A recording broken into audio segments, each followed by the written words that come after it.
otomatis akan menjadi indikator terjadinya atau tingginya pencemaran badan air atau perairan.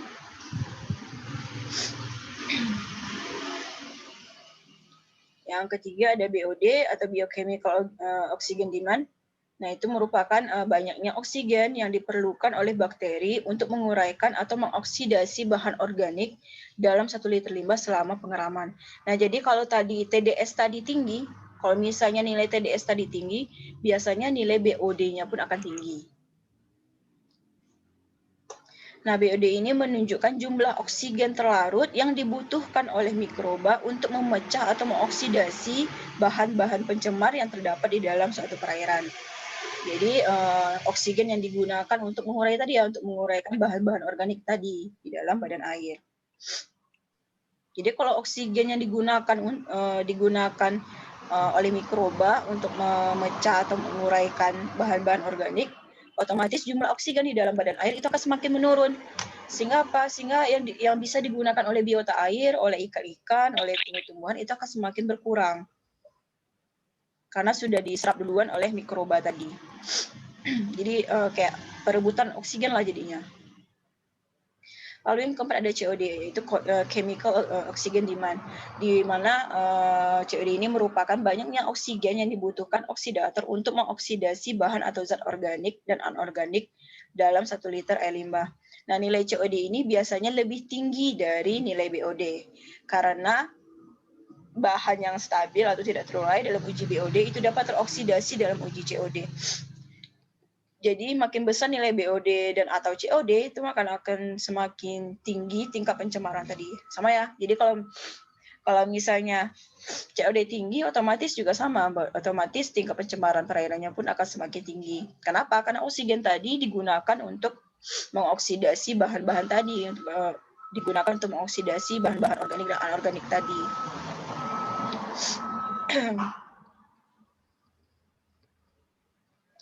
Yang kelima adalah oksigen yang terlarut atau dissolved oksigen atau DO atau OD. DO ya, dissolved oksigen, sorry. Nah, DO ini artinya adalah banyaknya oksigen yang terlarut di dalam 1 liter air. Nah, jadi kehidupan makhluk hidup di dalam air, entah itu tumbuhan ataupun biota air, itu tergantung dari kemampuan air untuk mempertahankan konsentrasi DO minimal yang diperlukan. Nah, jadi kalau misalnya tadi BOD-nya tinggi, COD-nya tinggi, TDS-nya tinggi, nah DO ini kebalikan dari mereka. Kalau mereka tinggi, otomatis DO itu akan rendah. Nah, kalau DO-nya rendah, nah itu berarti sudah terjadi tingkat pencemaran. Karena apa? Karena DO itu kan oksigen yang terlarut atau oksigen yang dibutuhkan untuk proses kehidupan dari biota air. Jadi oksigen terlarut itu berasal dari proses fotosintesis tumbuhan air dan dari udara yang masuk dalam air. Jadi semakin rendah nilai DO, maka semakin tinggi tingkat pencemarannya. Jadi standarnya biota perairan itu hendaknya itu DO-nya itu lebih dari 4 ppm konsentrasinya. Yang keenam ada nitrogen. Nah, nitrogen ini merupakan unsur yang sangat penting dalam air karena peranannya dalam reaksi-reaksi biologi perairan. Nah, bentuk nitrogen anorganik itu di dalam air itu biasanya dalam bentuk ion amonia atau NH4+, nitrat NO3-, dan nitrit NO2-. Nah, nitrogen ini dalam badan air itu bersumber dari limbah pertanian, dari peternakan, dari pupuk, dari industri, dan juga dari limbah domestik. Jadi penyebab utama pertumbuhan ganggang atau alga yang pesat di suatu perairan itu adalah karena adanya nitrogen. Jadi terjadi blooming alga. Jadi kalau blooming alga contohnya itu di Cina. Kalau nggak salah saya pernah lihat ya, di Cina itu ada alga kuning, alga orange atau merah kalau nggak salah. Nah, itu menyebabkan air sungainya itu warnanya itu kayak warna kuning sama merah. Jadi warna kuning dan merah itu dikarenakan alga kuning dan alga merah itu banyak, sangat banyak gitu. Jadi blooming alga. Nah, terjadinya blooming alga itu akan memberikan dampak terhadap kehidupan biota air. Kenapa? Karena alga itu akan menutupi permukaan air, menutupi jalur masuknya intensitas cahaya, menutupi atau menguranginya, mengurangi jumlah oksigen yang terlarut di dalam di dalam air. Tuh. Jadi nitrat ini dihasilkan dari proses nitrifikasi, yaitu proses oksidasi amonia menjadi nitrat. Jadi kalau seandainya terjadi blooming alga atau blooming ganggang, nah itu artinya kandungan nitrogennya itu sangat tinggi di dalam badan air tersebut. Lalu yang ketujuh adalah fosfor atau fosfat. Nah, unsur fosfor ini merupakan salah satu parameter kualitas air karena keberadaannya yang berlebihan akan menurunkan kualitas suatu perairan. Jadi fosfor ini biasanya bersumber dari dari sabun, dari deterjen, paling banyak dari sana. Nah, jadi salah satu parameternya biasanya kalau dari tumbuh-tumbuhan ya, kalau kandungan fosfatnya itu tinggi, biasanya eceng gondoknya itu banyak. Jadi eceng gondok itu dia menyerap fosfat fungsinya. Jadi kalau banyak eceng gondok itu berarti fosfatnya itu tinggi di dalam badan air. Jadi eceng gondok ini memang bisa difungsikan untuk menyerap fosfat di dalam badan air.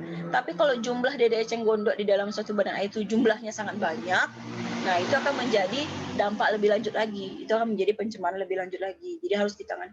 Biasanya sekarang sudah ada nih ya menggunakan eceng gondok untuk kerajinan, memanfaatkan eceng gondok untuk ada juga yang untuk konsumsi, ada yang digunakan untuk kerajinan-kerajinan. Nah, jadi berbagai macam upaya dilakukan untuk memanfaatkan eceng gondok yang jumlahnya sangat banyak tadi.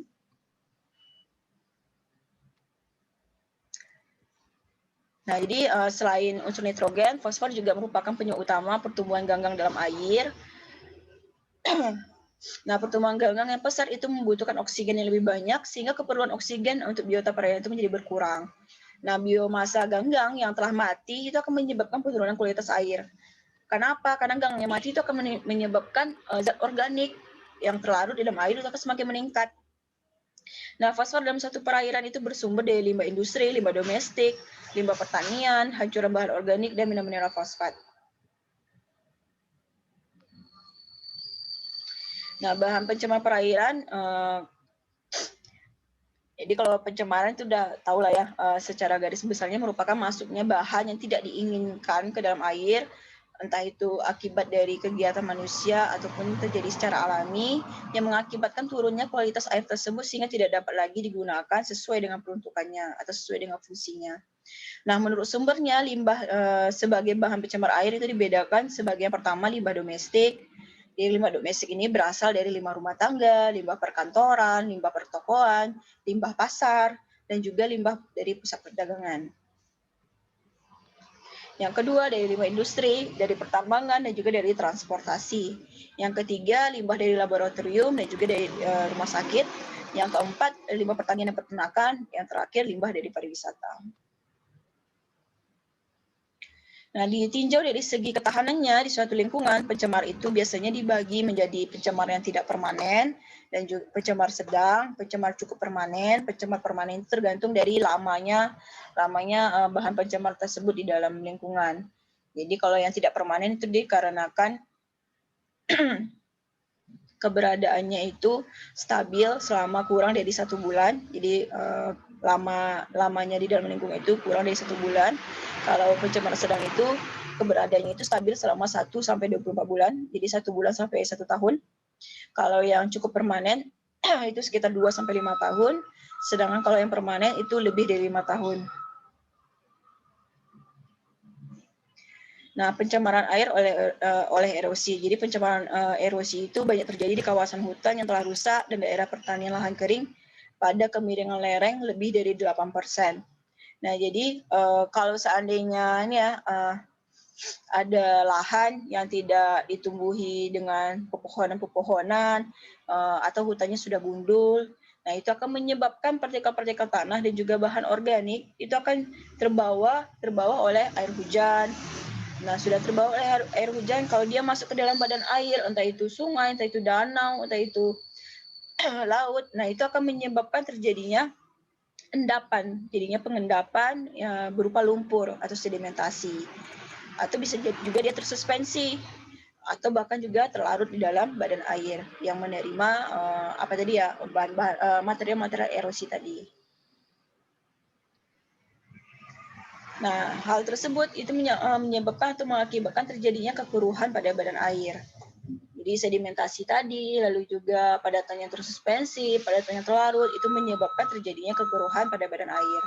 Nah, kalau sudah terjadi kekeruhan, apa sih dampaknya? Dampaknya adalah oksigen di dalam air itu akan semakin berkurang. Lalu sarang tempat ikan bertelur itu bisa tertutup oleh material-material tadi ya, mineral-mineral tadi. Lalu fotosintesis dari fitoplankton itu pasti akan terganggu. Nah, apabila dalam peristiwa erosi itu banyak mengandung unsur fosfor dan juga nitrogen, itu akan menyebabkan suatu perairan itu menjadi sangat subur. Sangat subur ya disebut juga dengan istilah eutrofikasi. Nah, kalau sangat subur, nah alga, ganggang, eceng gondok, nah itu akan semakin blooming atau semakin banyak jumlahnya. Nah, ini ya, eutrofikasi itu adalah suatu proses pengayaan suatu perairan atau waduk atau danau atau sungai oleh unsur hara fosfor ataupun nitrogen yang menyebabkan terjadinya ledakan atau blooming fitoplankton. Yang paling utama itu berupa ganggang atau alga dan juga gulma air. Jadi eceng gondok itu termasuk pada gulma air ya. Jadi hama dia kalau jumlahnya teramat sangat banyak. Nah, dampak negatif dari eutrofikasi yang tadi ya sudah dijelaskan juga bahwa dia menyebabkan oksigen terlarut itu akan semakin berkurang. Karena fitoplankton itu memerlukan oksigen yang lebih banyak. Lalu terhambatnya sinar matahari yang menembus perairan yang diperlukan untuk proses biokimia oleh biota air. Nah, jadi kalau seandainya terjadi peningkatan atau blooming unsur fosfor atau nitrogen di dalam satu badan air, maka keseimbangan ekosistem perairan pasti akan terganggu.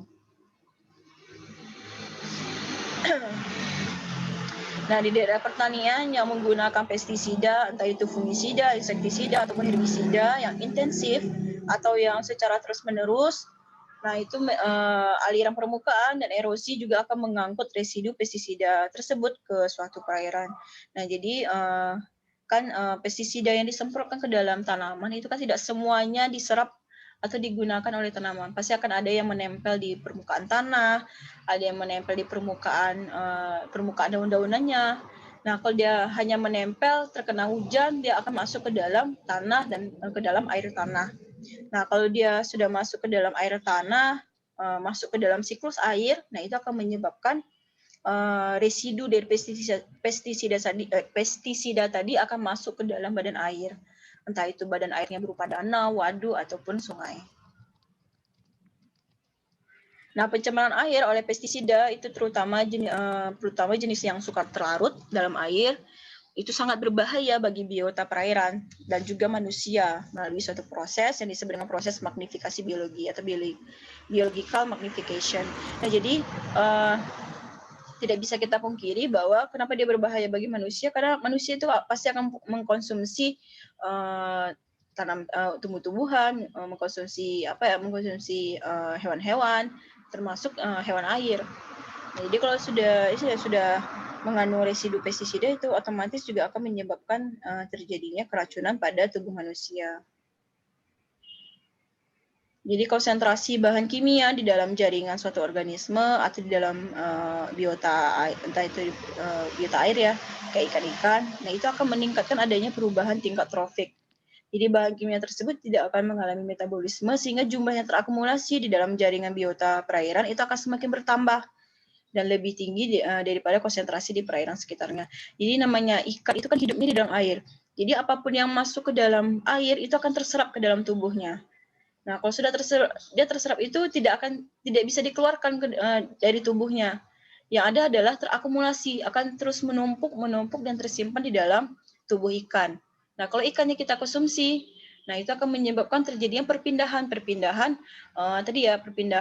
konsentrasi bahan-bahan kimia tadi dari tubuh ikan ke tubuh kita. Nah, itulah yang menyebabkan kita bisa terpapar, entah terpapar residu pestisida, entah terpapar logam berat, tergantung dari bahan kimia yang terkandung di dalam ikan tersebut. Nah, contoh dari peningkatan konsentrasi bahan kimia melalui rantai makanan dengan proses biological magnification adalah pencemaran pestisida DDT. Nah, jadi di alam ternyata DDT itu semakin meningkat menurut rantai makanan dengan jenjang berikut. Jadi kalau yang pertama kadar DDT suatu perairan itu 0,015 ppm. Lalu kadar DDT pada plankton yang hidup di perairan tersebut 5 ppm, pada ikan-ikan kecil 10 ppm. Jadi semakin lama semakin meningkat. Jadi awalnya mungkin di air cuma adanya 0,015. Nah, di planktonnya itu akan meningkat menjadi 5 ppm, pada ikan-ikan kecil akan meningkat menjadi 10 ppm, pada ikan-ikan besar 100 ppm, lalu pada burung itu bisa mencapai 1600 ppm.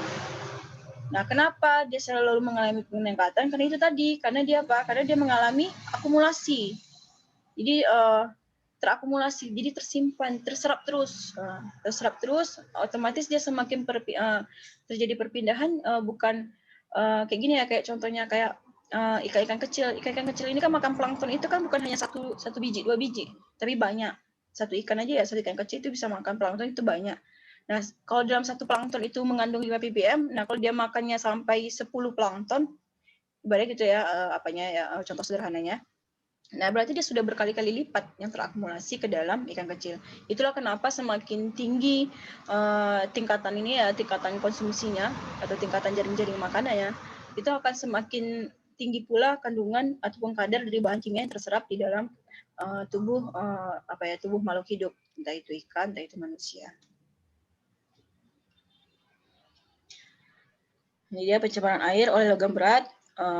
Jadi pencemaran oleh logam berat itu seperti yang sudah saya jelaskan pada pertemuan sebelumnya, bahwa dia bisa mencemari perairan, tanah, dan udara.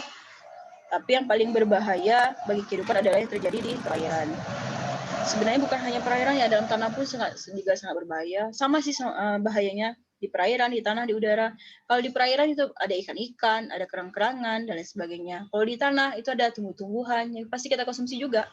Kalau di udara, yang kita hirup itu pastinya udara. Nah, juga kalau misalnya konsentrasinya tinggi, ya otomatis akan memberikan dampak atau bahaya terhadap kesehatan manusia. Nah, logam berat seperti yang sudah dijelaskan sebelumnya dapat diartikan sebagai logam yang punya densitas atau kepadatan lebih besar dari 5 gram per cm kubik.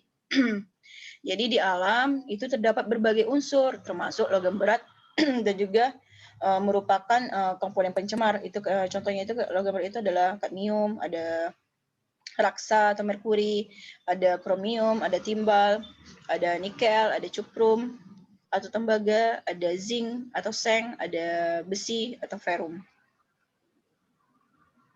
Nah, industri-industri yang memiliki potensi untuk menghasilkan limbah logam berat itu biasanya berupa industri logam dan pelapisan logam, baterai, kaustik soda, penyamakan kulit, pengolahan atau pemurnian boksit, biji besi, tembaga, timah, dan mangan, serta kilang gas bumi. Jadi itu merupakan industri-industri yang berpotensi untuk menghasilkan limbah logam berat. Ini sudah kemarin ya tentang diteluk Minamata, mungkin bisa saya skip. Nah, jadi pencemaran air oleh timbal juga itu mengakibatkan terakumulasinya kandungan timbal di dalam tubuh ikan dan biota laut lainnya. Jadi selain di perairan, pencemaran udara oleh timbal juga sudah terjadi. Jadi seperti yang sudah saya jelaskan pada perkuliahan tentang logam berat, bahwa pencemaran logam berat entah itu di udara, entah itu di air atau di tanah, itu pasti akan saling mempengaruhi satu dan yang lainnya. Jadi kalau misalnya udaranya sudah tercemar, itu juga tidak bisa dipungkiri bahwa tanah dan airnya juga bisa jadi tercemar juga. Karena apa? Karena di kehidupan ini kan ada siklus air, ada terbawa oleh angin, ada siklus nitrogen, ada siklus biokimia, dan siklus-siklus lainnya. Nah, semua siklus itu akan mempengaruhi terjadinya perpindahan materi tadi, perpindahan bahan kimia tadi, atau logam berat tadi. Oke, saya skip dulu. Oke, nah jadi upaya dari penanggulangan pencemaran air itu bisa kalau dari yang pertama itu akibat dari kerusakan hutan dan kegiatan pertanian. Nah, yang bisa dilakukan adalah dengan melakukan atau meningkatkan usaha reboisasi dan penghijauan di lahan kritis. Lalu yang kedua adalah mencegah perambahan hutan dan penebangan liar. Yang ketiga, menggunakan pupuk dan pestisida seperlunya, menerapkan kaidah-kaidah konservasi tanah dan air pada setiap pemanfaatan lahan. Lalu kalau akibat dari limbah domestik, industri dan kegiatan lainnya, itu yang pertama, cara penanggulangannya adalah dengan mengumpulkan limbah padat domestik sehingga tidak masuk ke perairan, memanfaatkan limbah padat domestik untuk keperluan lain seperti pengomposan, dan juga misalnya untuk daur ulang. Lalu yang ketiga adalah dengan memisahkan limbah padat dari limbah cair, Yang keempat, membangun instalasi pengolahan limbah cair atau IPLC sehingga kualitas limbah cair yang dibuang ke perairan itu tidak melampaui baku mutu yang sudah ditetapkan oleh PP nomor 82 tahun 2001. Yang kelima, dengan mengumpulkan limbah bahan berbahaya dan beracun atau B3 dan diolah secara khusus. Oke. Kalau ada yang ingin ditanyakan silakan. Kita sampai jam berapa ya? 14.40 ya?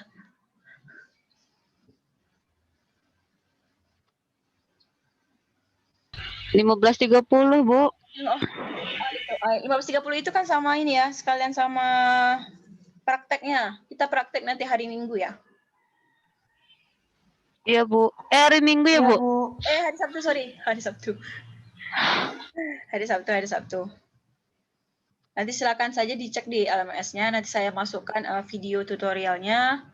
Lalu nanti data yang perlu diolah untuk dalam laporan. Nah, laporan baru saya teringat laporan kalau diketik, saya takutnya nanti mengcopy paste punya temannya yang bahayanya nanti. Jadi mungkin nanti ditulis tangan saja, tapi mungkin nggak perlu terlalu teori teorinya mungkin tidak perlu terlalu banyak, cukup prinsip-prinsipnya saja. Nanti saya buat susunannya apa aja sih yang harus ada di dalam laporannya. Poin-poinnya, poin apa saja yang harus ada di dalam laporan. Nanti saya cantumkan di dalam LMS. Nanti silakan cek saja nanti ya, hari Sabtu nanti.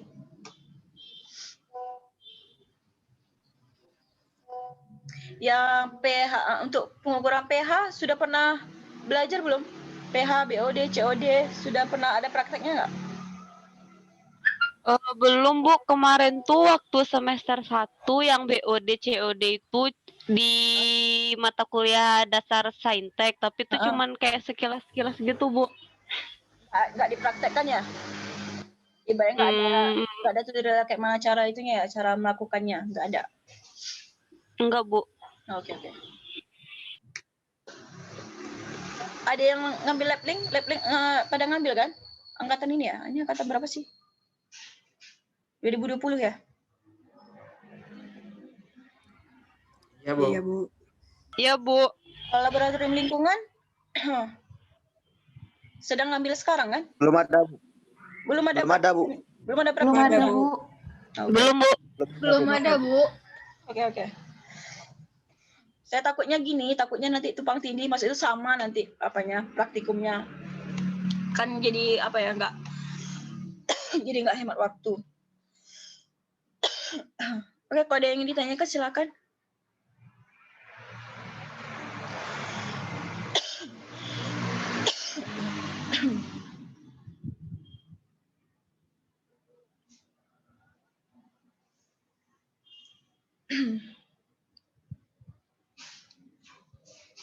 Kalau memang tidak ada yang ingin ditanyakan, saya akhiri dulu perkuliahan kita pada hari ini. Sampai jumpa lagi hari Selasa depan. Nah, untuk praktikum itu tidak perlu absensi. Nanti dicek praktikumnya, dicek ini pertemuan ketiga, berarti nanti dilihat di LMS pertemuan ketiganya untuk tutorial prakteknya. Terus untuk datanya dan susunan dari isi laporannya apa saja. Oke, paham semua ya? Paham Bu. Oke. Ya Bu. Oke, kalau tidak ada yang ingin ditanyakan, saya tutup dulu perkuliahan kita pada sore hari ini. Lebih dan kurangnya saya mohon maaf. Saya tutup dengan wassalamualaikum warahmatullahi wabarakatuh. Waalaikumsalam warahmatullahi wabarakatuh. Waalaikumsalam warahmatullahi wabarakatuh.